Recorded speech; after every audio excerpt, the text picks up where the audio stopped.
রবিবাসরীয় অভিনব প্রচার তৃণমূল প্রার্থীর।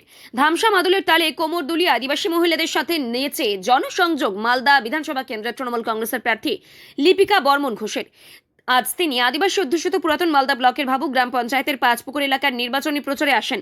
প্রচারের মাঝেই আদিবাসী অধ্যুষিত এলাকার মানুষদের সাথে কথা বলেন তিনি, শোনেন তাদের বিভিন্ন অভাব অভিযোগ এবং দাবি দেওয়া। তারপরেই আদিবাসী মহিলাদের সাথে ধামসা মাদলের তালে কোমর দুলিয়ে নেচে জনসংযোগ করেন তৃণমূল প্রার্থী জানান, আদিবাসী অধ্যুষিত এলাকায় যা উন্নয়ন করেছে তৃণমূল পরিচালিত জেলা পরিষদ করেছে। এলাকার বিজেপি বিধায়ক এবং বিজেপি সাংসদ কোনো উন্নয়ন করেননি।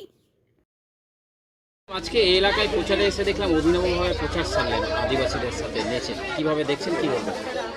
খুব ভালো লাগছে এখানে, কারণ ওনারা খুব উৎসাহিত আছেন। আদিবাসী এলাকার প্রত্যেকে এবার উৎসাহিত আছেন যে এবার ওনাদের এই জায়গা থেকে আজকে ভাবুক অঞ্চলের পাঁচপুকুরে যে এবার জোড়া ফুল ফুটবে, এটা দীর্ঘ বিশ্বাসী আমি।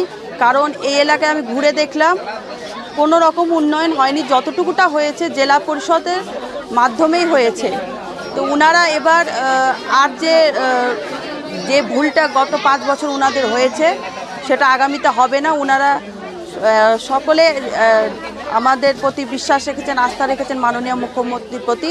তো আজকে এখানে সবাই উচ্ছ্বসিত, আনন্দিত যে এবার এই থেকে গ্রাম থেকে জোড়া ফুল ফুটবে।